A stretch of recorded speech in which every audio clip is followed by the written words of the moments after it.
మన చరిత్రను మర్చిపోయినందువల్లే శాస్త్ర విజ్ఞానాన్ని కూడా మర్చిపోయి మరకూడదని మనల్ని పాలించిన వారు ఊహించుకుంటూ దాన్ని మరుగుపరిచారు. మత మార్పిడి, జాతి మార్పిడి, భాష మార్పిడి చేసి మన జాతి ఘనతను విడిచివేశారు. భోగి మంటల్లో పాత వస్తువుల్ని కాల్చేయాలంటూ అమూల్యమైన తాళపత్ర గ్రంథాన్ని కాల్చేలా చేశారు. అంతకంటే ఘోరమైన పని మన పూర్వీకులు మన కోసం పొందుపరిచిన వేలాది అపూర్వమైన మహాగ్రంథాలున్న శ్రీలంక వ్యాల్పడ లైబ్రరీని పూర్తిగా కాల్చి పూడించేశారు. మన చరిత్రను తెలుసుకుని అది తెలియని వాళ్ళకి తెలియజెప్పండి.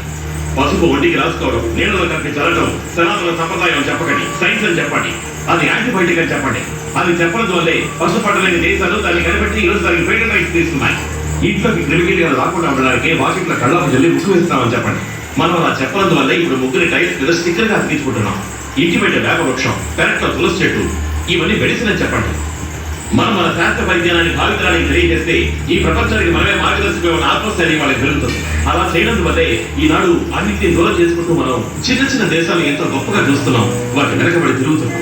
అది మాత్రమే కాదు, ఎక్స్పర్ట్ క్వాలిటీని ఇక్కడి నుంచి పంపే బట్టలు పళ్ళు లాగా మేధావులైన భారతీయులు కూడా విదేశాలకు ఎగుమతి చేస్తున్నాం. మన మంచిని బోధించడం మాత్రమే కాదు, వారి బట్టి ఎందరో మహా మేధావుల్ని, యోగుల్ని, మహర్షుల్ని వాళ్ళందరూ మన డిఎన్ఏలో ఇంకా ప్రాణాలతో జీవిస్తూనే ఉన్నారు. మనందరి రక్తంలోనూ ఉన్నారు. వాళ్ళని పరిశోధనలతోనే బయటికి తీసుకురావక్కర్లేదు, మన ప్రయత్నంతోనూ బయటికి తీసుకురావచ్చు.